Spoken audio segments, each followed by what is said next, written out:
morning and welcome to another exciting time out here on your favorite morning show, Every Woman on AtikuLive. My name is Tena Walbasi and I'm excited as usual to have you guys join me on today's episode. Every woman.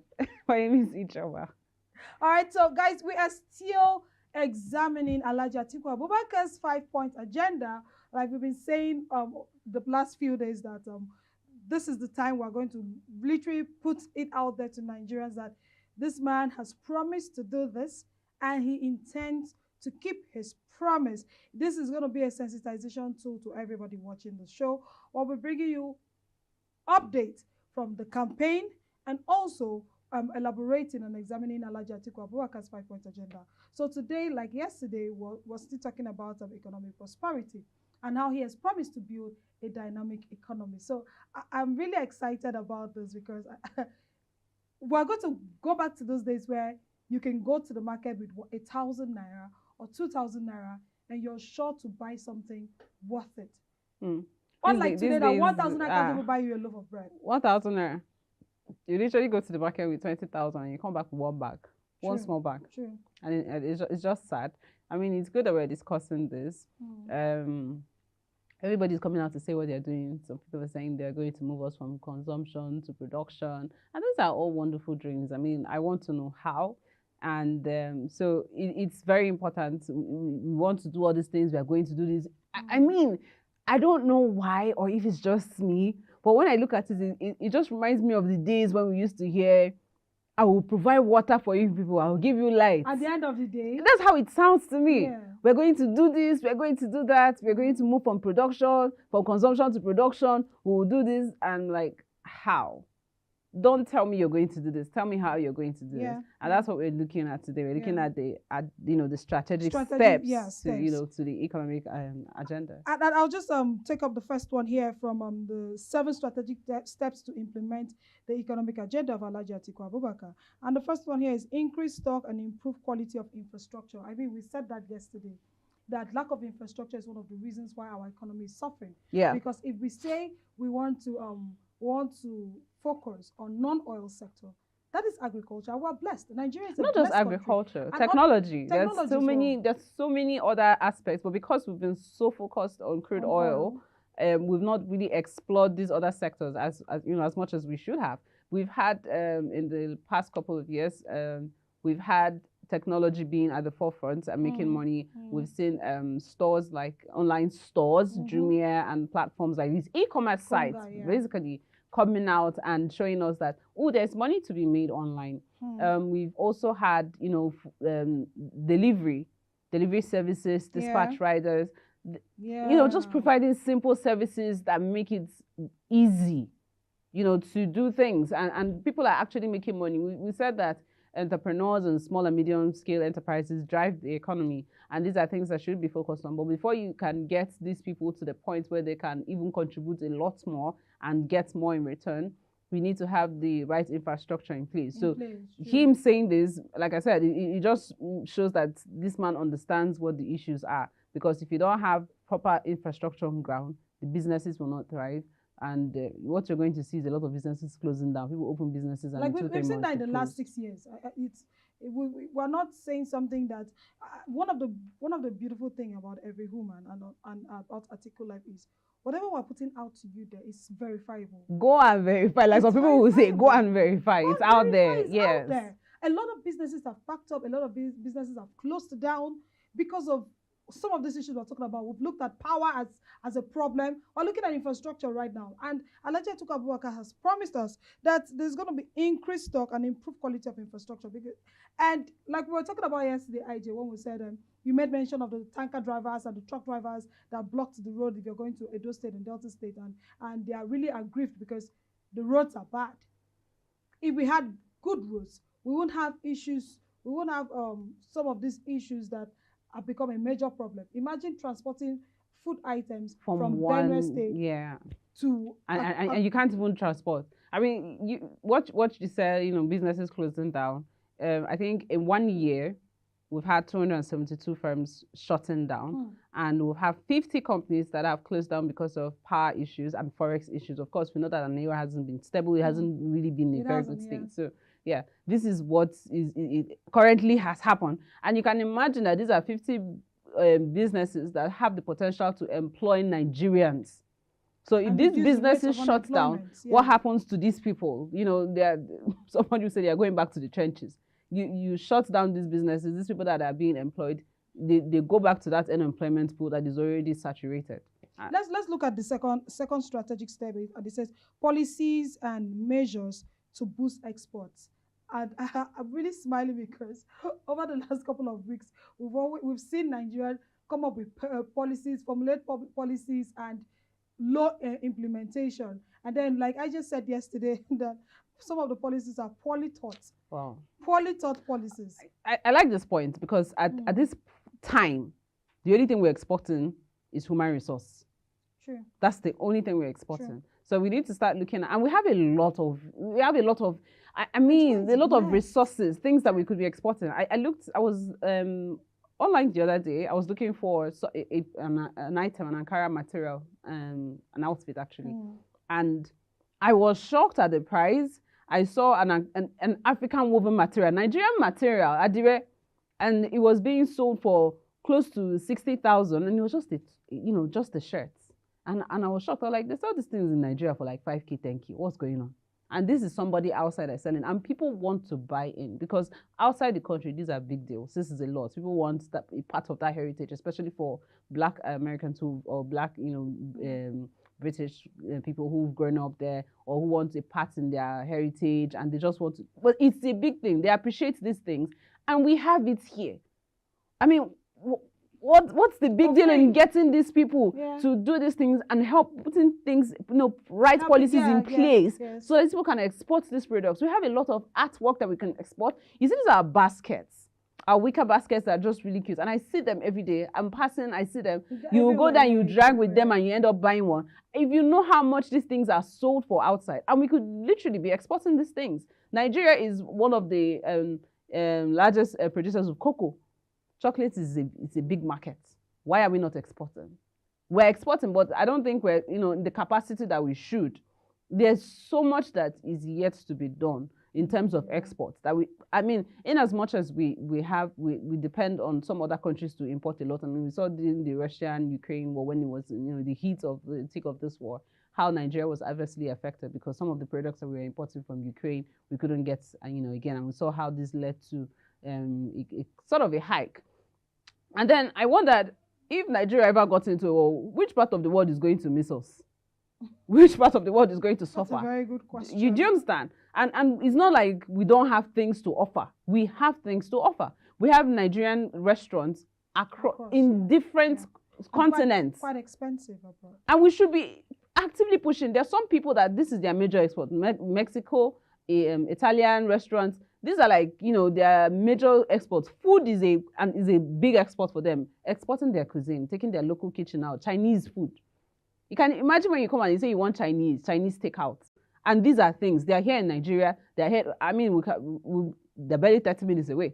We could get Chinese takeout. And this is something that they put out there and they're making money. And it's an export for them. Exporting their culture, their food, their lifestyle. And these are things that we could be doing because we have a lot of it. We're very, very blessed with. We have a beautiful culture that we should be exporting out. And for Alhaji Atiku Abubakar to have thought this through, like we said yesterday, and make sure that this is one of his strategic steps, is something that is commendable. This is why we keep telling Nigerians, this policy document is out there. You could go read it for yourself, digest it and understand it. Then you will know for a fact that what we're telling you is we're not just asking you, go into the world and multiply, or just go and do. We're telling you, this is the step to take. Do you understand? This is the way to go. Follow who Sabi road. Now who go carry you go promise? Because and people don't. Do you know how many people have large acres of farms, like farmland? You see these people. They are making all these things. They are selling it for peanuts. They don't even know that they can export these products. There's no mechanism, nothing in place to help them to You just said this, and it just brought me back. I served in Benue State, and God really, in fact, I don't know how I'm going to put this, but that state is totally blessed. They have food, they have fruits, they have everything. And these products were just wasted. And then I asked myself, like, if we have it, this is a lot put You out can there. send that, and we've not even, and you've seen the problem. Well, you've seen the obvious challenge. We've not even been able to get this food around Nigeria, and we want to take outside. There's a lot that needs to be put in place. True. I was talking to someone the other day about how in certain countries, in the US, for example, where they have like very, really big, all these stores, the really big ones, like we have ShopRite and Spar, where they sell fresh produce. And at the end of the day, or when the live produce is about to spoil, just before they take it out, they distribute it, they give to people. Like, why don't we do this? Because I have literally come and I'm seeing a waste bin full of oranges, full of bananas, spoiled, rotten bananas. And like, at the point just before these things spoiled, you could have converted these things, you could have given them out, you could have made fruit juice from them. There's so much that you convert them to another product. And this is the problem that, we're not forward thinking, we're just, I don't know, it's just really let's sad. Let's quickly look at another strategic step, which is optimize potentials of real non-oil sectors. Yeah, that's what we've been saying now. Honestly. We've placed a lot of dependence on oil. That's why everybody wants, when somebody comes to you and says, I work in the oil and gas sector, that's all you have to do. That's all you have to say. But there's so many other sectors that we could be in, and it's time for us to start exploring these sectors. I like the fact that Nigerians are beginning to open up. I like that fintech companies are starting to spring up. So there's a lot more that we can do. There's a lot more there are other sectors that we could really invest our time and our resources into, and they're going to give us just about the same results. All right, let's look at reforms to reposition the private sector. That's another strategic step.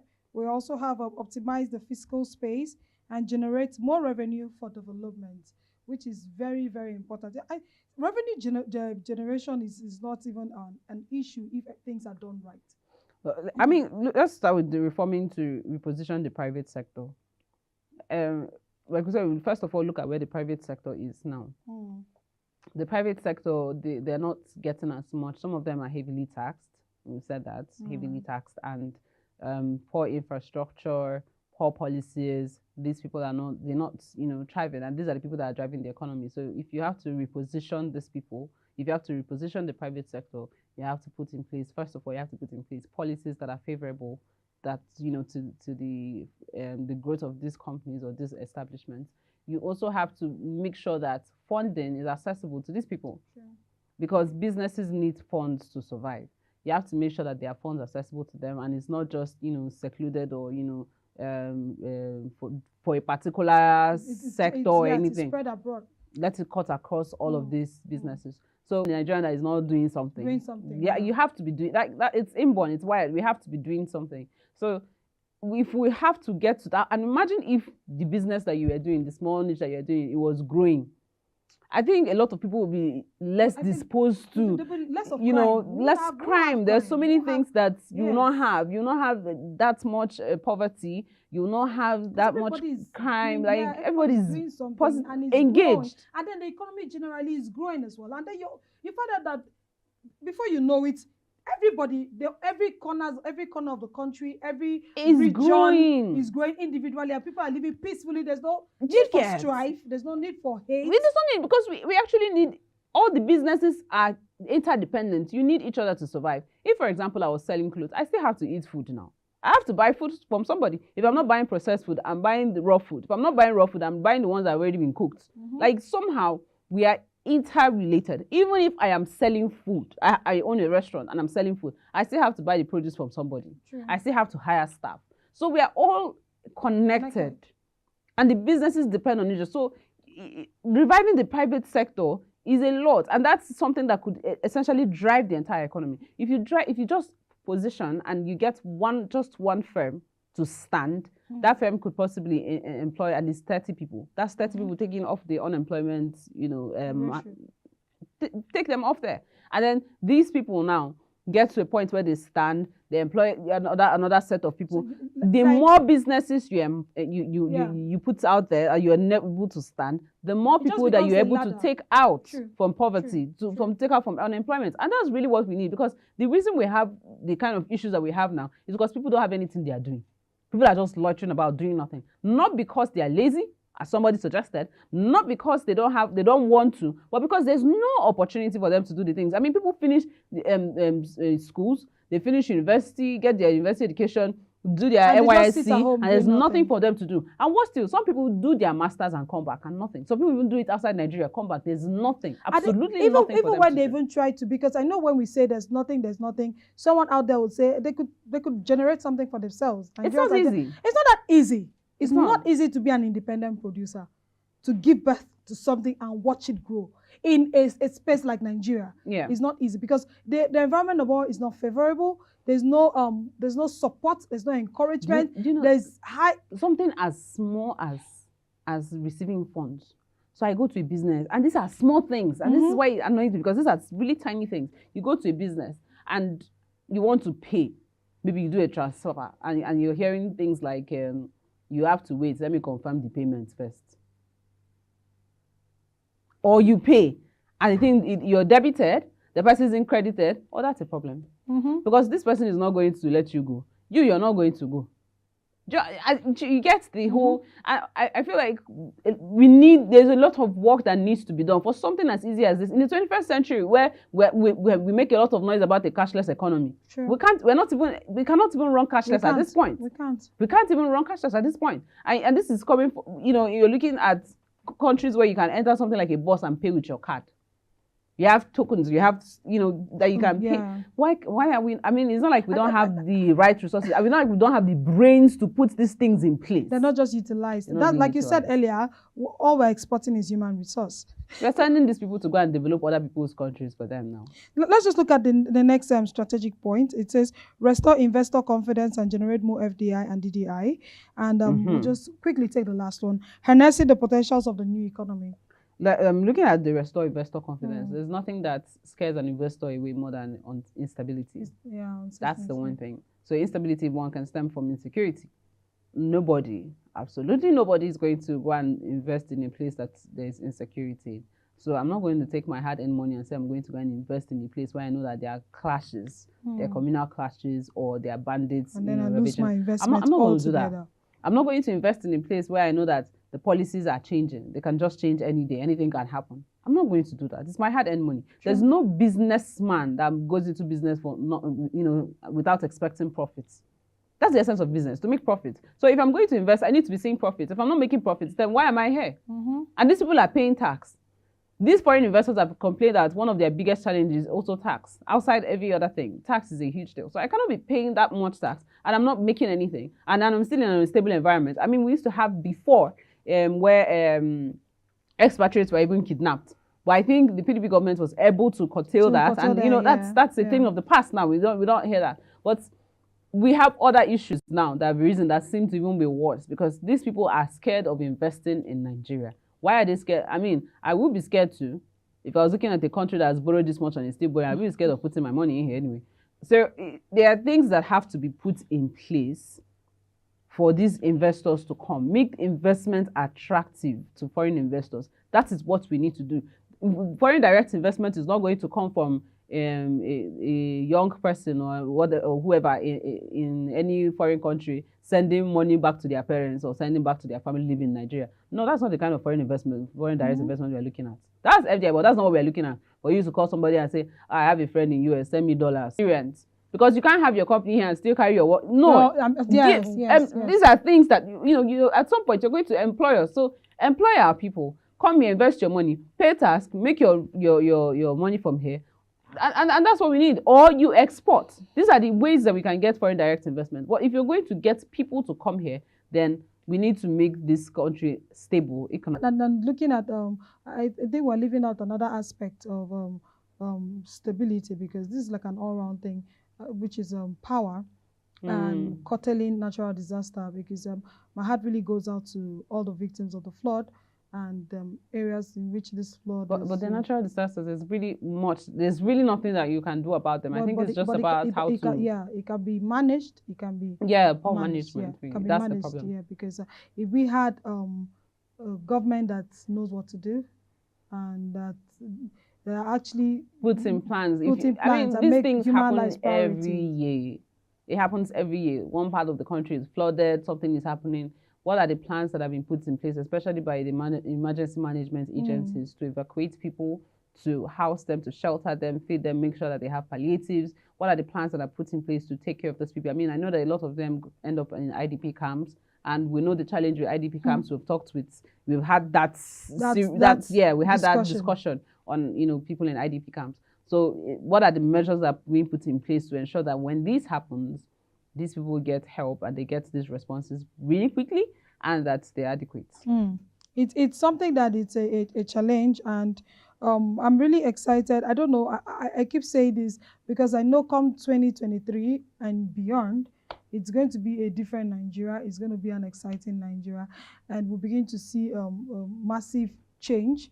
We're going to see really significant change from all of these things we're talking about. We're going to experience stability because, like you said earlier when you were having your conversation, that if there is no stability, nobody wants to run an investment here, or nobody wants to start up a brand. Even as an independent producer that you're trying as much as possible to be an entrepreneur, you wouldn't want to put in any more effort if the environment is not conducive enough. Yeah.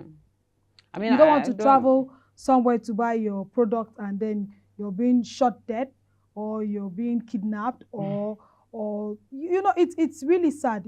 Each time I wake up to the news, and then I see one sad story or the other. And I'm like, where's Nigeria actually going to? And then I ask myself a question, do we even have governments that are actually looking? I mean, I sit in Nigeria and still make it, because right now you have to travel to make it. You're even going so far. I want a Nigeria that I can walk freely. I mean, I can walk around freely. During the day, at night, I can have road trips, enjoy the beauty of Nigeria, enjoy the beauty of nature. That is what I want. Because we have a lot of beautiful places in Nigeria, a lot of beautiful places, even in the north where you have the high rates of insecurity. They're beautiful places. And I want to be able to travel to Bauchi today and see these places and come back by road. By road, without being attacked by bandits. I want to be able to go to Kaduna or Kano or go to Lagos without being. It's an issue. And I believe after 2023. And that's another loss of revenue, because I mean, we have really beautiful places. We have Zuma Rock. We have a lot of beautiful places across Nigeria that we could essentially be making money from, but we can't, because first of all, you're looking at it because you're in Nigeria. You're in Nigeria, you say, oh, I can't go to this state, I can't go to this state. Nigeria is on red alert for a lot of people outside Nigeria. They tell you, don't go to Nigeria. It's not safe. And that's how they feel about the entire country. So I cannot be coming to tell somebody about Zuma Rock and Kini. Come and see this fine place, come and see this beautiful place, and the person cannot go because, you know, there's insecurity. That's the thing. The people cannot go out. They can't see all these places that we are telling them about, because first of all, I want to see the fine place you're talking about though, but I want my life first, so I'm not going to go. Anyway, we'll go on a short break now. When we return, we'll be looking at more on this. Just stay with us. This nation for the first time is most divided like never before. This nation for the first time stands in a place and position of its greatest challenges, perhaps since the Civil War. This is the most challenging period in the economy of our nation. This is the most challenging period in the security, infrastructure or statue of our nation. This is the most challenging situation in almost every facet of the unity of this nation. And there is no one man, as far as the current permutation, the current arrangement is concerned, that is most positioned to salvage and to save the situation like Atiku Abubakar. I tell you the truth, we all know the presidential aspirants that are out there. By experience, Atiku is far and above every one of them. He has been an elected governor, he has been a vice president for 8 years, and so many other experiences that he's bringing to board. None of them can boast of that experience. None of them possesses that kind of experience coming into this election. He is the one man who has told us he will unify this country, and we've seen his antecedents. He has friends across the length and breadth of this country like none of those presidential aspirants do. He is a man who has connected well with every Nigerian. He's not a bigot. He's not a tribalist. He's a man who knows nobody after your creed or tribe. He's a man who knows you as a Nigerian. Atiku is a nationalist. Atiku is a patriot. This is the truth of the matter. This is the kind of man that the People's Democratic Party, the PDP, is presenting to Nigerians.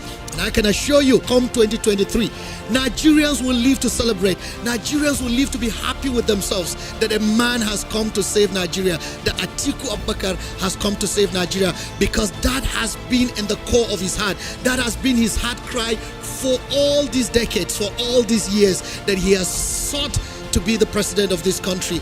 And I assure you, he will unite warring factions of this country. He will bring about the security of this country. He will bring about the economic development of this nation, and all Nigerians will be proud. Today, Nigeria has become a laughing stock in the scheme of things, and even on the African continent. We used to be the giant of Africa. We used to be the leader of Africa. But all of a sudden, we've become the laughing stock of Africa. Atiku will change that narrative. Atiku will change that story. Atiku is the best man. He is the right man. He is the man positioned to take this nation to its glory land. As one, we can get it done.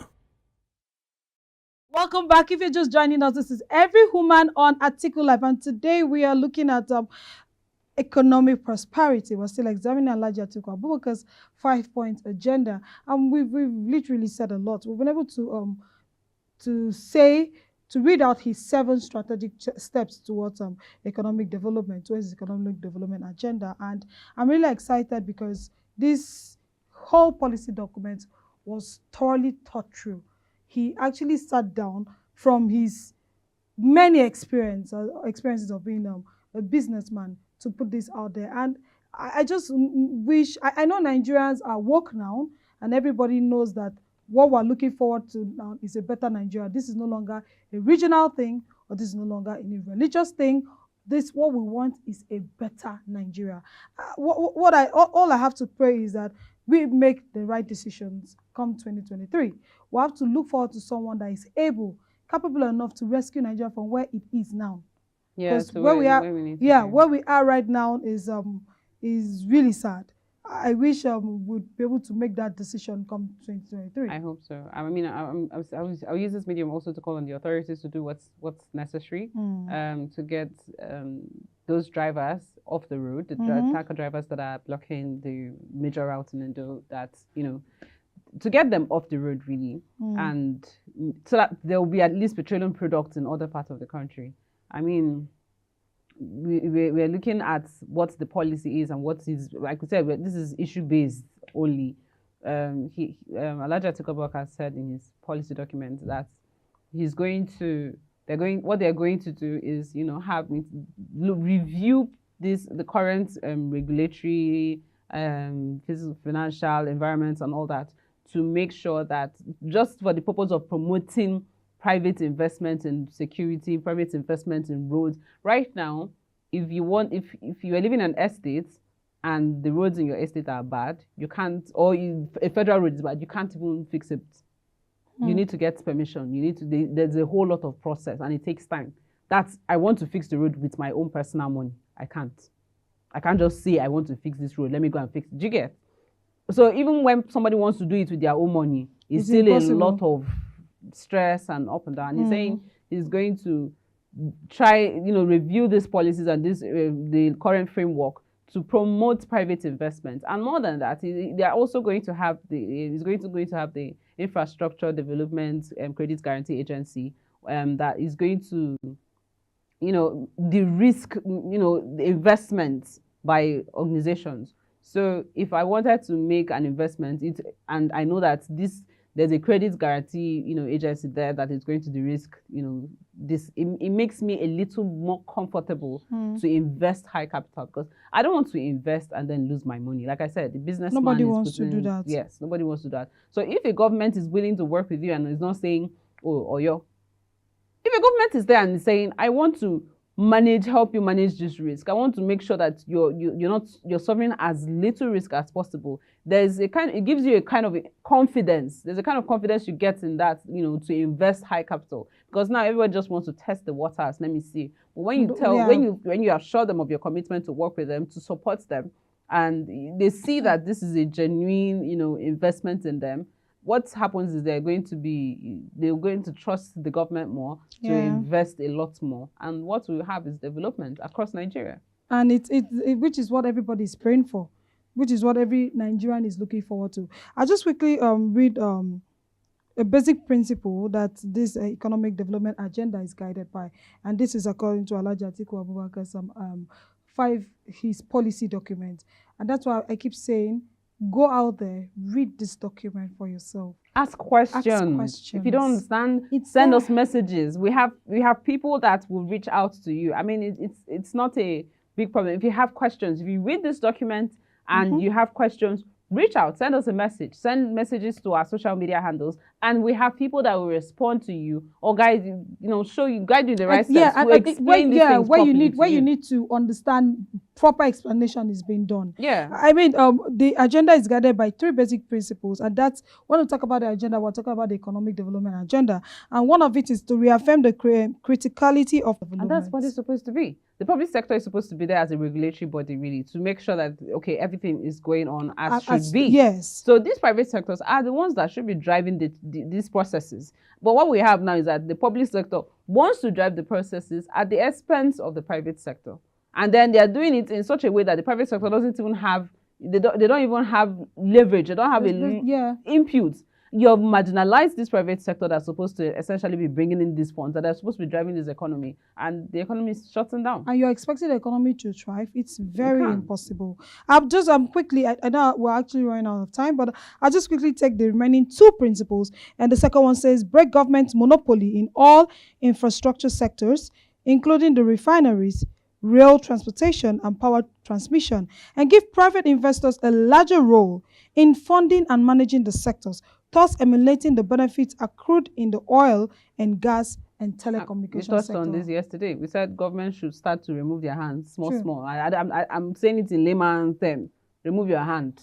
Remove your hand. Because allow the professionals to manage. All the things the government have put their hands into. I mean, we made an example, a practical example. General hospitals with the private hospitals. Because like the private schools and general, if I have a private school, public schools, I am not going to employ anybody that is not qualified to teach in my school. If you don't have the basic qualification for teaching, I will not, because it's my business you want to run down. If you don't have your degree as a doctor, you don't have your certificates to work in the lab, I will not have you there. It's a simple thing. But we know that within governance, we've seen that a lot of these things are laxity. A lot of appointments are being based on politics and not based on capacity. So these are things that need to start changing. If you're going to have people in certain positions to oversee this sector, there should be people that have capacity, and only a private investor or a private organization can do that without any bias. Just to really chip in what you just said and buttress a little bit on it, where you talked about bias, it just brings us back to gender equality.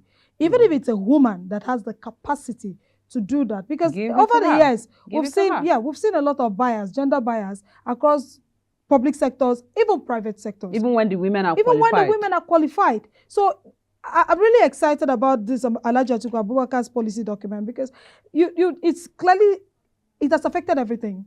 It has given solution to everything. This is the real, I mean, this is when you say, when they chant PDP and you hear power to the people, this is real giving power back to the people, because that's where the power belongs to. It belongs to the people. You're taking it back to them. You're taking it back to the privately owned businesses, private citizens. You're saying, this belongs to you people. Our job is to regulate, make sure that you're following due processes, and to put in place policies that make it an enabling environment for you to practice.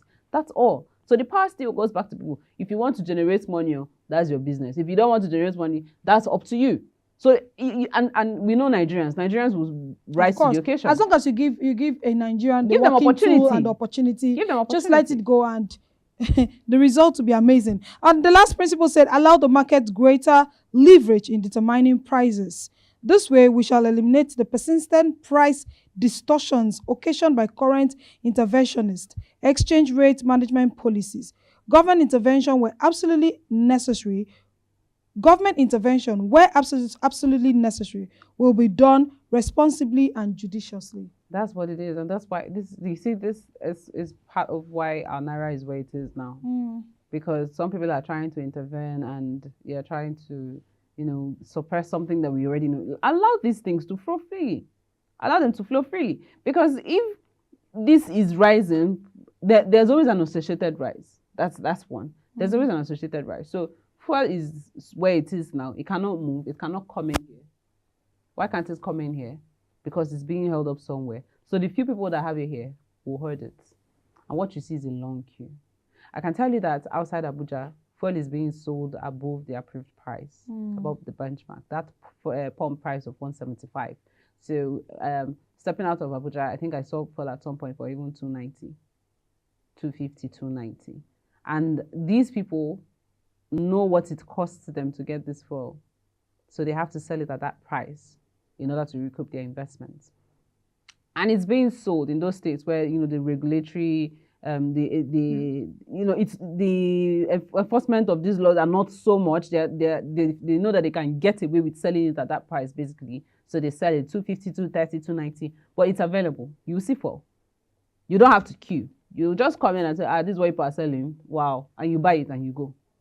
But in Abuja, because the enforcement is saying this is what you must sell it in, you must sell it at, regardless of what is happening, sell it at this price.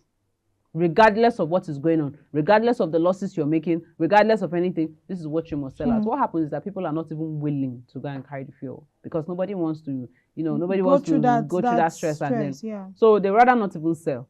And what happens is that we have the few people that have gone through that stress and are going to sell. The queues, a very long queue of people wanting to buy fuel. And what does this one? This one now leads to congestion on the road.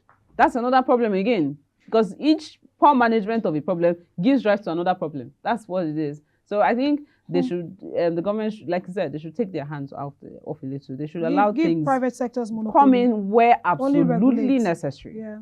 Come in, intervene where it's absolutely necessary. Otherwise, allow things to take their natural courses.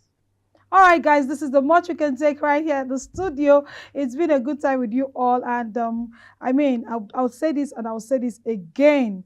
Do make time available to look out for the policy document of Alhaji Atiku Abubakar. Read through, digest it, understand it. And even you, I think you would even send us a message and tell us, this is really good because share your thoughts with us. Tell us what you want to see. We're right here to pick up on whatever you have to say, your comments, your suggestions. We might have skipped something. True. Our social media platforms are displayed right now on your screen. Please do want to engage with us on social media. Follow us across all pages. Tell us what you think about the document, and we'll be right here to hear from you. My name is Tiana Waldbasi. Until I see you all tomorrow, please, please, please be very careful when you step out. Be very conscious and be on alert around your surroundings and environment, and be your brother's keeper. Have a beautiful day. Have a beautiful day. I'm excited. Tomorrow is Friday. Yes, yes, I love Fridays. So yeah, I mean, go out there. Have fun, stay safe. It's very, very important to stay safe. Like you said, be conscious of your environment, look where you're going, and work towards a better Nigeria in 2023. Don't vote out of sentiment, vote for capacity, and that's where our solution is going to come from. Until I see you again tomorrow, my name is Ijoma. Bye. Bye.